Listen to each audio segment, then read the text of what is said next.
Thank you for staying with us on World Now. Let's turn attention to the Russia-Ukraine war. In what comes as a rare admission, Russia says a key air defense system and an air base in the Kursk region have been hit by Ukraine with ATACMS missiles supplied by the United States. In a statement, Russia's defense ministry threatened retaliation. We have an update. Meanwhile, Ukraine's Air Force says Russia launched 188 drones in a single attack on Monday night, damaging critical infrastructure. Russia's defense ministry says 3 of the 5 ATACMS missiles were shot down, but 2 reached the target, damaging a radar system and causing casualties.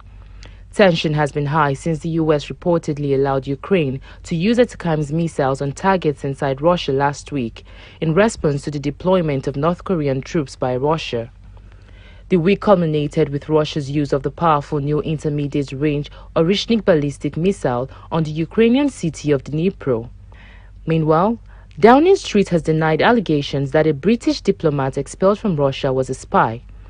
Russian state-run news agency reported that the country's security service accused the diplomat, whose photo was shared on Russian TV news, of giving false information on his documents and carrying out espionage activities.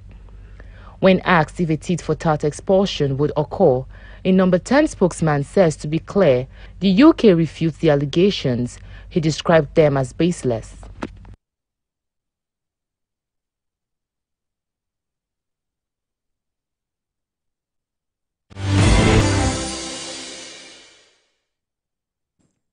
Now to other matters. A new research from a US-based think tank says North Korea is expanding a weapons plant that manufactures missiles used by Russia against Ukraine.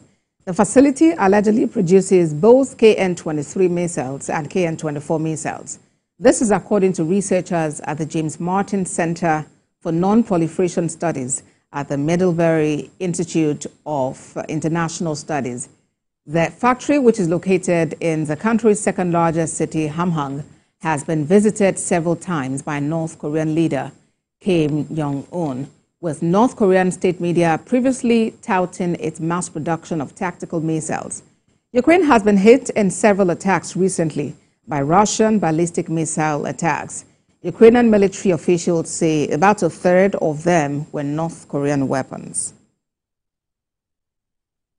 Away from the wars to United States, where President-elect Donald Trump has kick-started preparations for his second term in the White House.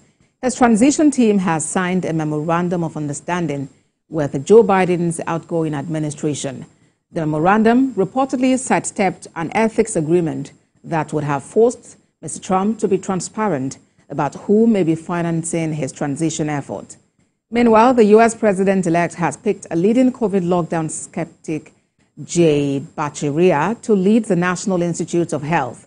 He's a Stanford University-trained physician and economist to the world's biggest government-funded biomedical research entity, the U.S. National Institutes of Health. Mr. Bhattacharya became the face during the pandemic of a fiercely disputed open letter known as the Great Barrington Declaration that opposed widespread lockdowns. Elsewhere, Canadian, Mexican, and Chinese government officials have warned that the U.S. president-elect Donald Trump's pledge to impose sweeping tariffs on America's 3 largest trading partners could affect the economies of the 4 nations. Mexico's President Claudia Sheinbaum says if one tariff follows the other in retaliation, it will continue until all 4 nations put their common businesses at risk. A spokesman for China's embassy in Washington, D.C., says no one will win a trade war or a tariff war.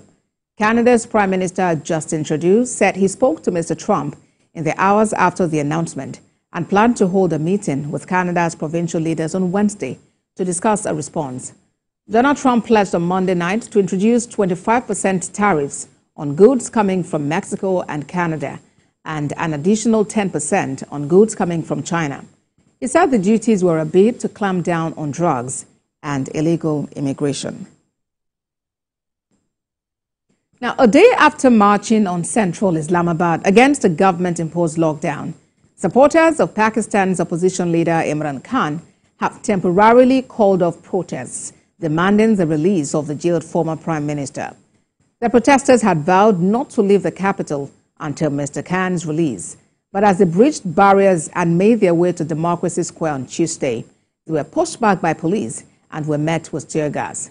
At least 6 people, 4 security officers and 2 civilians died in clashes during the protests which began on Sunday. The crackdown on the protesters was swift, although they managed to reach the center of the city. A police officer who tasered a 95-year-old woman with dementia symptoms at an Australian care home has been found guilty of her manslaughter. 34-year-old Christian White used his weapon on Claire Nowland after the great-grandmother was found wandering with a small kitchen knife in the early hours of 17 May 2023. Her death a week later caused public outcry, but Mr. White, a senior constable, argued at trial that his use of force was reasonable and proportionate to the threat. Prosecutors said Mrs. Nowland, who relied on a walker to get around, was not a danger and that the impatient officer had neglected his duty of care to her.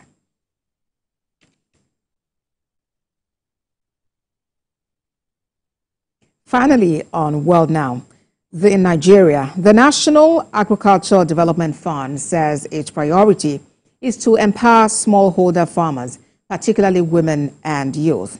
Executive Secretary of the agency announced this at the commencement of 3 projects. Moyo Thomas has more on that. Access to financing